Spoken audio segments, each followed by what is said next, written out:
सरकारी नौकरी से टर्मिनेट किया। गवर्नमेंट ने बहुत कोशिश की।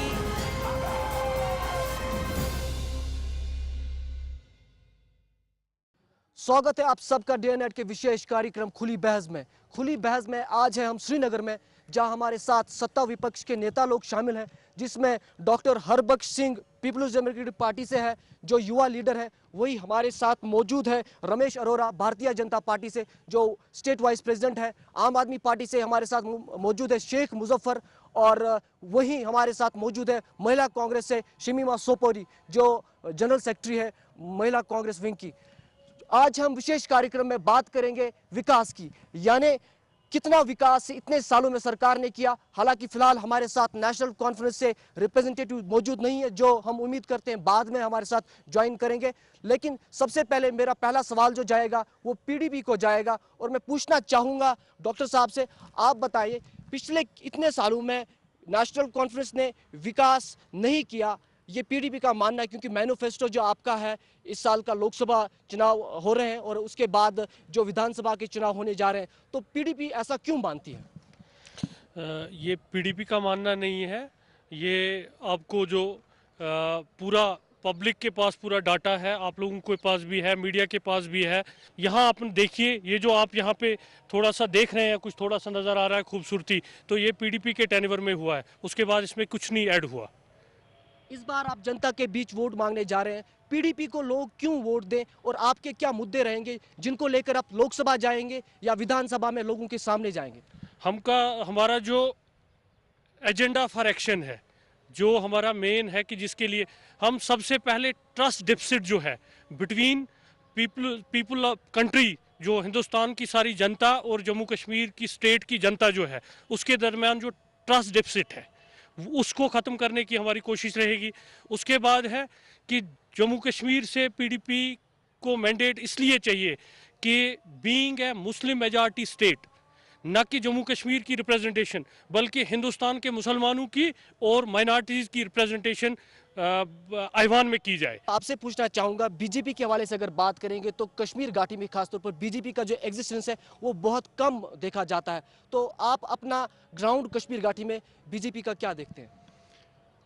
पहली बात तो यह है कि मैं आपसे डिसएग्री करता हूँ। हालात ज़रूर थे कि जिस समय बीजेपी के बारे में प्रश्न चिन्ह 1975 तक एक इंदिरा गांधी के रिजीम में, जब तब इमरजेंसी नहीं लगी, लोगों में क्रिमिनल कह कह के कि बीजेपी उस समय पहले जनसंघ, उसके फिर जनता पार्टी, एक प्रकार का पोस्टर देने की कोशिश की गई थी आज तक कांग्रेस द्वारा कि बीजेपी क्रिमिनल है, और लोगों को कन्फ्यूज़न भी था। लेकिन इस बार मैं इत्तेफाक इसलिए नहीं रखता कि इस बार के चुनाव में मीडिया ने भी ये रिपोर्ट किया है, बाकी जो ज़मीन बोल रही है कि कोई जगह ऐसी नहीं होगी जहां पे हमारे कैंडिडेट नहीं पहुंचे, कोई एरिया ऐसा नहीं होगा जहां हमारे रिप्रेजेंटेटिव नहीं गए, और पार्टी ने ईमानदारी से हर जगह यहां के लोकल मुद्दों को लेकर, नेशनल मुद्दों को उठाते हुए चुनाव लड़ा है। आज हमें किसी के पास जाने में वो दिक्कत नहीं है, इसलिए इस बार के रिजल्ट बीजेपी के एग्जिस्टेंस बताएंगे। जो प्रश्न चिन्ह यहाँ बना रहता था वो इस बार खत्म होगा। आम आदमी से पूछना चाहूँगा, आम आदमी जो अपना इलेक्शन कैंपेन है यहाँ पर बड़े शोरगुल से कर रही है, तो आपको लोग क्यों वोट करेंगे? देखिए, अगर हम पहले एनसी का मैनिफेस्टो देखेंगे 2009 का, तो उन्होंने उसमें बताया था ऑटोनॉमी पे बहुत जोर दिया था। उसके साथ साथ उन्होंने अपसपा पे जो डिस्टर्ब एरिया एक्ट था उस पर भी बहुत सारा जोर दिया था कि इस बार हम वो काम कर लेंगे, वो हटा देंगे उन एरिया से। और साथ में उन्होंने वुमेन्स के लिए एक यूनिवर्सिटी का भी बताया था। खाली एक ही काम उन्होंने किया था, वो RTI 2009 में, तो उस पर भी जो हमारे कैंडिडेट है डॉक्टर राजा मुजफ्फर भट्ट साहब, तो उन्होंने उसको इम्प्लीमेंट करने में और बाद में उसको। लोकसभा में आपका एजेंडा क्या रहेगा? क्या मुद्दे लेकर जाएंगे कश्मीर घाटी की अगर बात? देखिए, जो बड़े बड़े मसाइल हैं उन पे तो बात होती रहती है, लेकिन जो बुनियादी मसाइल हम चाहते हैं फार फ्लंग एरिया में, तो वहाँ पे हमने देखा कि आज जी, जैसे आम आदमी पार्टी का मानना है कि वो महिलाओं को लेकर कुछ करेंगे जो बाकी सरकारें नहीं कर पाई अगर उन्हें मौका मिलता है, तो आप मानती हैं कि महिलाओं को लेकर खासतौर पर जो भी पॉलिटिकल पार्टीज है, चाहे नेशनल कॉन्फ्रेंस की बात करें, क्योंकि आप महिला विंग से है, खुद कांग्रेस से है, तो क्या क्या किया अभी तक सरकार ने? अगर आप कांग्रेस की बात कर रहे हैं तो हम पूरे हिंदुस्तान में कहेंगे कि महिला का सबसे ज़्यादा जब जहाँ भी महिला है वो सिर्फ कांग्रेस के पास है, क्योंकि उन्होंने महिलाओं के विकास के लिए ऐसे ऐसे काम किए हैं कि महिला आगे बढ़ी है। रही हमारी स्टेट की बात तो नहीं, जनता जानना चाहती है क्या क्या विकास के काम किए महिलाओं को लेकर अब खास आप तौर पर। यहाँ हम स्टेट का लेते हैं तो स्टेट में इन्होंने हिमायत तो आपने सुना ही होगा, एक स्कीम निकाली है, उम्मीद निकाली है, वो उसमें महिलाओं का भी ज़्यादा योगदान है उनके मुश्किलात दूर करने के लिए। और ये तो सीधी बात है, जहाँ भी महिला जाती है हम हर एक तरह से प्रोटेक्शन चाहती है क्या कांग्रेस उसको मिले हर एतबार से। इसके बाद आता हूं मैं, कुछ हमारे साथ वरिष्ठ पत्रकार लोग यहाँ पर शामिल और जनता भी हमारे साथ है, लेकिन पहले शमीमा जी की बात पर मैं रिबट लेना चाहूंगा डॉक्टर साहब से, जिनसे पूछना चाहूंगा कि इन्होंने स्कीम्स की बात की खासतौर पर महिलाओं को लेकर। आपको लगता है इस तरह की स्कीमें हैं जो यूथ के लिए या महिलाओं को लेकर है वो लोगों तक पहुँचती है? इट इज़ अनफॉर्चुनेट कि इन्होंने उड़ान और हिमायत की बात की, लेकिन ग्राउंड सिचुएशन जो है उसमें हिमायत और उड़ान का आज तक जिन्होंने भी कहीं पे कोई क्रश कोर्सेज हुए हैं, कुछ हुए हैं, आज तक उनकी प्लेसमेंट कहीं नहीं हुई है। मुझे ये डाटा दे दें कहाँ पे कितनी प्लेसमेंट हुई है। रही आप बोल रहे हो महिलाज की बात, तो अगर ये इतने वरीड हैं यहाँ से, तो फिर ये महिला कैंडिडेट को यहाँ पे किसी को देते। फिलहाल ब्लेम गेम जारी है। जनता से मैं सवाल लेना चाहूंगा कि क्या क्या ग्रीवेंसेस है, आप बताएं क्या क्या नहीं हुआ जो होना चाहिए था। ये बताएं कि बेरोजगार नौजवान के लिए इन्होंने अपना सरफहरिस्त में क्या नाम रखा है? क्या ये इनके एजेंडे में यहाँ जो घिसे पिटे लोग, जो नौजवान तबका बेरोजगारी की वजह से गलत गलत रास्तों में मुलविस हो रहे हैं, उनके लिए इनके पास क्या है? फिलहाल नेशनल कॉन्फ्रेंस का रिप्रेजेंटेटिव यहाँ नहीं है, लेकिन ये सवाल मैं भारतीय जनता पार्टी से करूंगा, क्योंकि सेंटर में फिलहाल इनका दावा है कि बीजेपी वेव है। अगर इनकी सरकार सेंटर में आती है, भले ही कश्मीर घाटी में इनका रिप्रेजेंटेशन कम ही है, लेकिन वहां पर सेंटर में अगर बीजेपी की सरकार आती है तो कश्मीर घाटी के युवाओं के हवाले से आप क्या करेंगे? हमारा ये मानना है कि कश्मीर घाटी के युवाओं के हवाले से पहली बात तो यहाँ पे अमन मान शांति सब चाहते हैं, हर परिवार चाहता है कि यहाँ पर सुकून आए, शांति बहाल हो। नौजवान को पढ़ने लिखने के बाद काम नहीं मिल रहा, उसे काम प्राइवेट सेक्टर है उसे काम चाहिए, गवर्नमेंट सेक्टर है उसमें सर काम चाहिए। मुझे लगता है कि उसके लिए लार्ज स्केल पैकेज और प्लानिंग की ज़रूरत है। तीसरी बात, मेन स्ट्रीम के अंदर मेन सोच के जब जहाँ देश आगे बढ़ रहा है वहाँ पर कश्मीर के साथ नौजवानों के साथ जुड़ी हुई समस्याएं जो उनको फ्रस्ट्रेट कर रही हैं। पत्रकार कुछ शामिल हैं, इनसे हम सवाल लेते हैं जिनका आप जवाब देंगे। मैं भाजपा सबसे पहले जानना चाहूँगा, देश के तरक्की की बात करते हैं, बाकी मामलात की बात करते हैं, लेकिन जब कश्मीर का मुद्दा आता है तो ये क्यों धारा 370 बाकी मुद्दे बीच में क्यों लाते हैं? उनके इंस्टेड ऑफ ये तरक्की करने की बात करें, जम्मू कश्मीर में डेवलपमेंट की बात करें, और उसके साथ साथ जब देश में कई कश्मीरी नौजवानों को पिछले हफ्ते निकाला गया मुल्क के दूसरी स्टेट से, क्या भाजपा का कोई स्टेटमेंट आया नेशनल लेवल पर कि नहीं कश्मीरियों के साथ अत्याचार हो रहा है? कहीं भाजपा ने ऐसी कोई बात की? जम्मू कश्मीर के मुद्दे पर हम 370 पर चर्चा करेंगे, क्या ये जम्मू कश्मीर के एक्सटेंशन को फिर चैलेंज नहीं कर रहे? तो बड़ा सवाल है, जब भी विकास की बात होती है कश्मीर घाटी में, तो क्यों पहले आर्टिकल 370 की बहस छिड़ती है और एक्सेशन की बहस छिड़ती है? मुझे एक पत्रकार भाइयों का प्रश्न बड़ा अच्छा है, लेकिन एक यहाँ पर तकलीफ होती है। आर्टिकल 370 को लेकर नौजवानों में और जनरल कंसेप्शन क्या दिया गया पॉलिटिकल पार्टीज द्वारा? मैं एक मिनट कंसेप्शन क्या दिया गया कि लोग बाहर से आ जाएंगे, यहाँ पर ज़मीनें कब्जा हो जाएंगी, वो पावर ग्रैब कर लेंगे। मुझे लगता है कि 370 का इस स्टेट सब्जेक्ट से डॉक्टर साहब से रिपोर्ट लेना चाहूंगा। डॉक्टर साहब, आप सहमत हैं? मैं बिल्कुल सहमत नहीं हूँ बीजेपी से। 370 जम्मू कश्मीर की सालिमियत और जम्मू कश्मीर की आइडेंटिटी है। जिस दिन भी सर आपने बोल लिया, मैं बोल लूँ फिर जवाब देंगे आप। जिस दिन भी जम्मू कश्मीर की सालिमियत और यहाँ की आइडेंटिटी को ख़त्म करने की कोशिश की जाएगी, पीडीपी हमेशा उसके खिलाफ रहेगी। हम 370 को और मजबूत बनाना चाहते हैं। हम 370 के लिए कुछ भी कर सकते हैं। आम आदमी से पूछना चाहूंगा, आपका क्या स्टैंड रहेगा? अगर विकास की बात होती है तो भारतीय जनता पार्टी जब भी बात करती है तो पहले आर्टिकल 370 की बात करती है, तो विकास के हवाले से आम आदमी पार्टी का क्या स्टैंड रहेगा? जो कि विकास NHPC जो हमारा सबसे बड़ा रिसोर्स है हमारा यहाँ कश्मीर में, तो उसमें अगर हम देखेंगे खाली हमारी स्टेट को 12% मिलता है, तो 88% तो बाहर ही जाता है।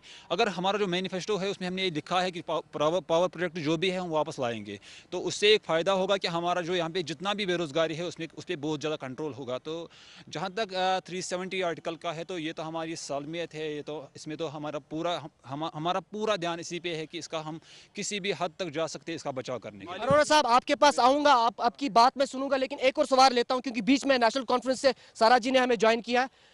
पहले सवाल मैं लेना चाहूंगा यहाँ से। नहीं, एज ए जर्नलिस्ट में मैं यहाँ पे बात करूँगा कि यहाँ पे लोगों ने ये जो पॉलिटिकल पार्टीज ने जो पार्टी मैनिफेस्टो रखा है वो जिसमें आर्टिकल 370 रखा है, किसी ने ऑटोनॉमी रखा है, किसी ने सेल्फ रूल रखा है, मुझे लगता है उससे बेहतर है कि जो यहाँ पे बेरोज़गारी है उसको रखते, जो यहाँ पे अपने रिसोर्सेज है उसको कश्मीर में कैसे, जम्मू कश्मीर स्टेट में कैसे यूटिलाइज अच्छे से करना है, जिसमें ज़्यादा से ज़्यादा शेयर जम्मू कश्मीर के लोगों को मिले, वो होना चाहिए। एजुकेशन होनी चाहिए, उसका पकड़ा गया। कुल मिलाकर आपसे एक सवाल लेते हैं। इरफान, मैं सबसे पहले एक चीज़ जानना चाहूँगा, हमारे जितने भी पॉलिटिशियंस हैं जम्मू कश्मीर के पॉलिटिकल इश्यूज पे बात करते हैं, जो ग्राउंड सतह पे हमारे यहाँ रोड नहीं है, बिजली, दुनिया की पहली स्टेट शायद जम्मू कश्मीर हो सकती है जिसके अपने वाटर रिसोर्स हैं, लेकिन बिजली खुद की नहीं है।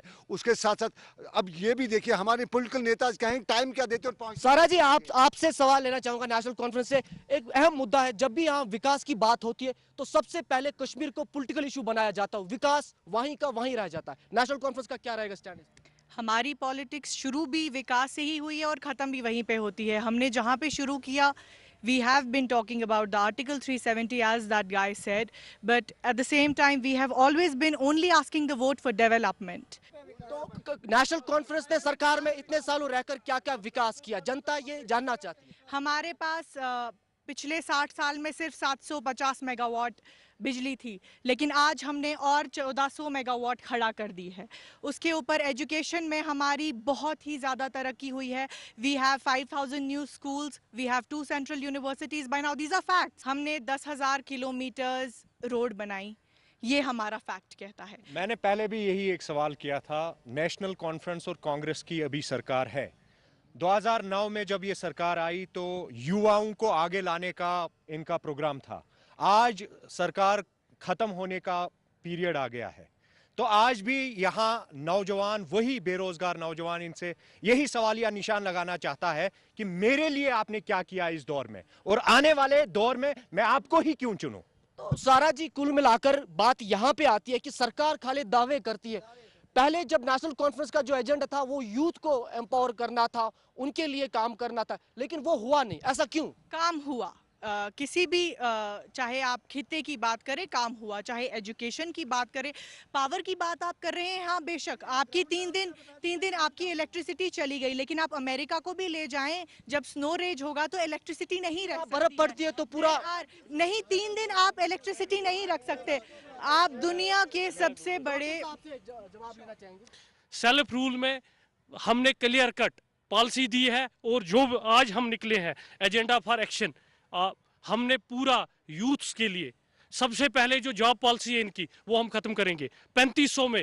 दिस इज शेम, पूरे वर्ल्ड में कोई एक आदमी जो PhD पढ़ता आदमी, हम भिखारी हैं। नेशनल कॉन्फ्रेंस का भी दावा था कि हम अनएम्प्लॉयड यूथ को नौकरियां देंगे, लेकिन अभी तक वैसा कुछ हुआ नहीं। कुछ नहीं हुआ। Self rule is nothing but a सिनोनियम of autonomy. If you go open the dictionary, आपको मिलेगा कि सेल्फ रूल का मतलब वही है जो ऑटोनॉमी का मतलब है। We are not discussing self rule. विकास के हवाले से बात कीजिए मैडम। टू डेवलपमेंट, आप मुझे बताएं, हमने 5000 नए स्कूल खड़े किए, हमने 2 सेंट्रल यूनिवर्सिटीज़ दी, हमने 1 लाख यूथ को एडजस्ट किया। मैं मानती हूं कि सरकारी जॉब्स और ज़्यादा होनी चाहिए, लेकिन इस वक्त हमारे पास स्कीम्स जो हैं उड़ान, उम्मीद, उनके तहत हमने 17,000 यूथ को बाहर भेजा है स्किलफुल ट्रेनिंग के लिए। आपके पास आऊंगा, मैं पत्रकारों के पास, जनता से भी सवाल लूंगा, लेकिन पहले बीजेपी से जानना चाहूंगा। आपने दोनों पक्ष को सुना, आप सहमत हैं? क्या कहेंगे?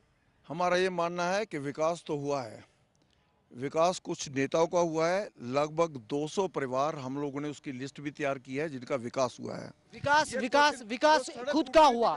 तो यहाँ से सवाल लेना चाहूँ। सवाल जानना चाहूंगा। मैडम ने कहा जम्मू कश्मीर में हमने बहुत सा विकास किया। मैं मैडम से जानना चाहता हूँ, अक्सर ये ब्लेम करते हैं जो यहाँ पे पत्थर मारने वाले हैं, कहते हैं इनकी डेवलपमेंट, इनके पास पैसा, अनएम्प्लॉयमेंट नहीं है। अगर उनके अनएम्प्लॉयमेंट की वजह से वो पत्थर मारे तो उन पे टीयर गैस के बजाय पैलेट गन क्यों चलाए जाते हैं? नंबर 1। नंबर 2, पीडीपी के हमारे नेता ने कहा कि नेशनल कॉन्फ्रेंस के लोगों ने जी इन्होंने जी करप्शन किया, बोब स्कैंडल। मैं पीडीपी के नेता से जानना चाहूंगा, जब पिछली बार इनकी सरकार की थी, जिनको इन्होंने सरकारी नौकरी से टर्मिनेट किया, बोला ये करप्ट है, उसके बाद उन्हीं को अपनी पार्टी में अच्छे पदों पे लाया, पीडीपी किस तरह कहेगा कि हम दूध के धुले हुए हैं?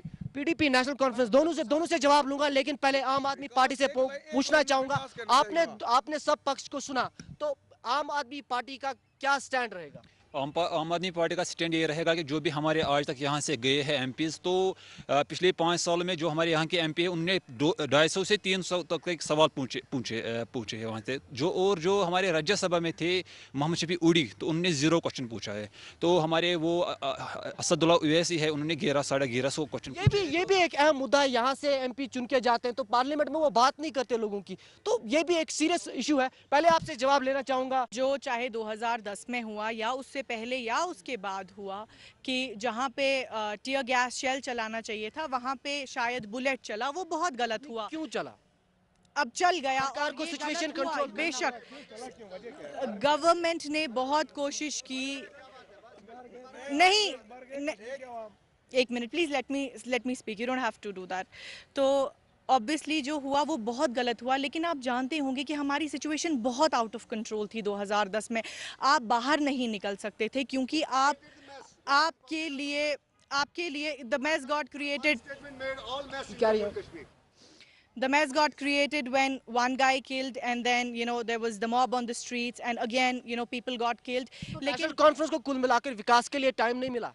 नेशनल कॉन्फ्रेंस ने विकास किया। मैंने आपको अभी फिगर्स एंड फैक्ट्स बताए हैं। मैंने आपको वो नहीं बताया जो मेरी फलाना पार्टी बोल रही है ये नहीं हुआ, वो नहीं हुआ। आप बताइए क्या नहीं हुआ, वो एग्जैक्टली आप मुझे बताइए जो नहीं। आम लोगों की समस्या सॉल्व नहीं हुई। आम लोगों की समस्या थी एम्प्लॉयमेंट में हमने 1 लाख जॉब्स प्रोवाइड की, गवर्नमेंट जॉब्स, लेकिन उससे ज़्यादा गवर्नमेंट में इतना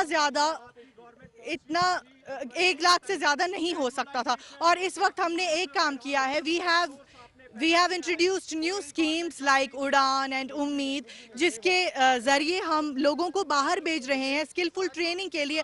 वो वहाँ से आएंगे और प्राइवेट सेक्टर में वो आगे बढ़ सकते हैं अपनी कुल मिलाकर नेशनल कॉन्फ्रेंस का दावा है उन्हें विकास किया, भले उन्हें टाइम नहीं मिला। डॉक्टर साहब क्या कहेंगे? आपने सारा जी को सुना, इनका मानना है कि विकास हुआ, भले ही इन्हें टाइम नहीं मिला। और जनता का ये सवाल है कि नेशनल कॉन्फ्रेंस का हमेशा डबल स्टैंडर्ड रहा है, दिल्ली में एक, यहाँ एक। मैं जनता से बहुत एग्री हूं। जैसे ये ड्रामे करते हैं, मैं ये करूंगा, मैं वो करूंगा। कांग्रेस ने सिखों का मैसेकर किया। 84 में सिखों के साथ मैसेकर किया गया, 3500 सिख एक दिन में मारे गए, और वो सेकुलर फोर्सेस है। 120 मुसलमानों का कत्ल यहाँ हुआ एनसी के थ्रू, और वो सेकुलर है। हर ठीक है, मैं आपको कहता हूं ये कांग्रेस को कैसे सर्टिफिकेट देते हैं और खुद को सर्टिफिकेट देते हैं, they are secular. Sachar committee की सिफारिश है। जी आपके पास आऊंगा, आपकी बात सुनूंगा। बीजेपी से आप बताएं। एक जवाब दें। जो एनसी वालों ने ये बात कही कि वहाँ हालत यहाँ बिगड़ गए थे 2010 को, सारे जानते हैं। मैं इनसे एक बात प्रश्न पूछता हूँ, कितना देश को और यहाँ के सारी जनता को धोखा देंगे? यूनिफाइड कमांड रहती है जिसमें सारी पैरामिलिट्री फोर्सेस रहती है, आर्मी रहती है, आर्म फोर्सेस रहती हैं। और मैं उसी पे आ रहा हूँ, विकास पे आ रहा हूँ। वो सारी कमांड का हेड जो है चीफ मिनिस्टर स्वयं रहता है। चीफ मिनिस्टर स्वयं रहता है, हालात बिगड़ते हैं। हम बाकी जगह तो कहते हैं कि वो दोषी है, चीफ मिनिस्टर दोषी है, वो दूसरा दोषी है। और यहाँ पर हजारों नहीं लाखों की तादाद में इस प्रकार के सिनेरियो बिगड़ता है, लोग मारे जाते हैं, और यहाँ पर दोष कहीं ना कहीं नेशनल कॉन्फ्रेंस ने जो अपना टेन्योर जो खत्म होने को है वो खाली कश्मीर इशू के हवाले से इस्तेमाल किया, और विकास के हवाले से कुछ हुआ नहीं। विकास के हवाले से हुआ, I have given you the facts already. दो यूनिवर्सिटीज या कुछ सड़कें बनाने से विकास नहीं कहेंगे। अगर साउथ कश्मीर की बात करें, सड़कें खस्ता, power, education, economy, power, health sector, आप सब खितों की बात करें तो ऑब्वियसली आम आदमी का इसमें स्टैंड है, ये आम आदमी का जो लाइफस्टाइल है, आप सहमत है? नहीं, हम सहमत बिल्कुल भी नहीं है, क्योंकि आम इंसान जो बहुत ज़्यादा सफ़र कर रहा है, तो जो हमारी ये सिटी है, श्रीनगर सिटी, ये 10 साल पीछे हो चुकी है। यहाँ पे बस सर्विस नहीं है, स्ट्रीट लाइट्स नहीं है, यहाँ पे ड्रेनेज सिस्टम नहीं है। तो गांव में तो वहाँ की तो बात ही छोड़िए, सिटी में भी कुछ नहीं है। हमारे डाउनटाउन एरिया में एक कमरे में 4-4 फैमिली रहती है, तो उनका क्या विकास हुआ है? तो पूरा इनका भी जो इनका सारा सिस्टम है करप्ट हो चुका है। वो हमें इनको लोगों को चेंज की ज़रूरत है, change the law of nature. तो लोगों को अब एक अच्छा अल्टरनेटिव मिल रहा है आम आदमी पार्टी। तो मैं 2 सवाल जनता से लेता हूं, उसके बाद मैं कंक्लूडिव कमेंट्स लेता हूं आपसे। आपको जनता क्यों वोट करेगी, उसके बाद आपके पास आता हूं। एक सवाल यहां से लेता हूं। सारा जी से मेरा सवाल है, इन्होंने कहा कि हमने 1 लाख बेरोजगार नौजवानों को अकोमोडेट किया है। क्या ये उन नौजवानों की बात कर रही है जो कैजुअल लेबर बन के इन डिपार्टमेंट्स में एंगेज किए गए? कैजुअल लेबर की बात। 4-4 साल से अब मैं ये लोग क्या नौजवानों के लिए इनके पास क्या मुद्दे हैं, नौजवानों के लिए इन्होंने क्या सोचा? नौजवानों के लिए क्या मुद्दे हैं? वोट बैंक के लिए वादे किए जाते हैं। यहाँ से एक सवाल, एक नेशनल कॉन्फ्रेंस से जानना चाहूंगा। ये कहते हैं कि हमने जी यहाँ पे बहुत से मामला सुधारे। बताएं, इन्हें अपने कोलिशन पार्टनर्स इनसे पूछे, कभी इनको कुछ पता है विकास का? शिमीमा जी, आप बताइए, आपने सब कुछ सुना, तो आप सहमत है? आप क्या कहेंगे? मैं बिल्कुल सहमत हूँ जो नेशनल कॉन्फ्रेंस ने कहा। मैं तकरीबन ये चाहती हूँ कि बिल्कुल इन्होंने कोalition पार्टनर है ना, सहमत इसलिए नहीं, इसलिए नहीं, इसलिए ऐसी तो बात नहीं, उस हिसाब से ही नहीं, क्योंकि हम तो चाहते हैं ग्रास रूट लेवल में लोगों को आराम मिले, खासकर अपनी स्टेट को हर तरफ से विकास हो, हर जगह हो। आप शिमीमा जी कोalition पार्टनर है, विकास हुआ। सारा जी, आपसे पूछूंगा, वोट बैंक के लिए पब्लिक से वादे किए जाते, वो पूरे नहीं होते। जैसे जनता ने सवाल किया कि रोजगार देने का वादा किया था, लेकिन वो हुआ नहीं। रोजगार सिर्फ हमने एजुकेशन डिपार्टमेंट में ही 27,000 नए एडजस्टमेंट्स किए हैं, चाहे वो कैजुअल लेबर्स हों, चाहे वो परमानेंट। आपको आने वाले चुनाव में, लोकसभा के चुनाव में जनता क्यों वोट करे? वोट डालेगी जनता हल पे। वोट उन लोगों को नहीं डालेंगे जो कश्मीर में उन लोगों के साथ हाथ मिलाए हैं जिन्होंने गुजरात राइट की बार नेशनल कॉन्फ्रेंस को क्यों लोग वोट करें? हमने 370 को आज तक बचाया है और आगे भी बचाएंगे। हम अपनी जमीन के साथ खिलवाड़ नहीं होने देंगे। 370 पॉलिटिकल मुद्दा है, आप बताइए विकास के हवाले से इस बार जनता आपको क्यों चुने? We have been asking vote only for development. This is the first time I've touched the Article 370, क्योंकि Article 370 हमारे। डॉक्टर साहब, आप बताएं, आपको क्यों जनता वोट करे? क्योंकि आपके भी लेजिस्लेटर, साउथ कश्मीर की अगर बात करें, 12 लेजिस्लेटर आपके पास है, नेशनल कॉन्फ्रेंस के पास 1, विकास कुछ नहीं। अनंतनाग में मुफ्ती मोहम्मद सईद से जनता नाराज है। मैं आपको सीधा पहले बोल रहा हूं कि जो हमारे पास फंड्स हैं हमने यूटिलाइज किए हैं। हम गवर्नमेंट से बाहर हैं और गवर्नमेंट को जहां जहां अच्छा लगा वहां दिया। हमारे पड़े हुए हैं, फाइलें पड़ी हुई हैं, अप्रूवल नहीं है। फिर नेशनल कॉन्फ्रेंस पे वार है।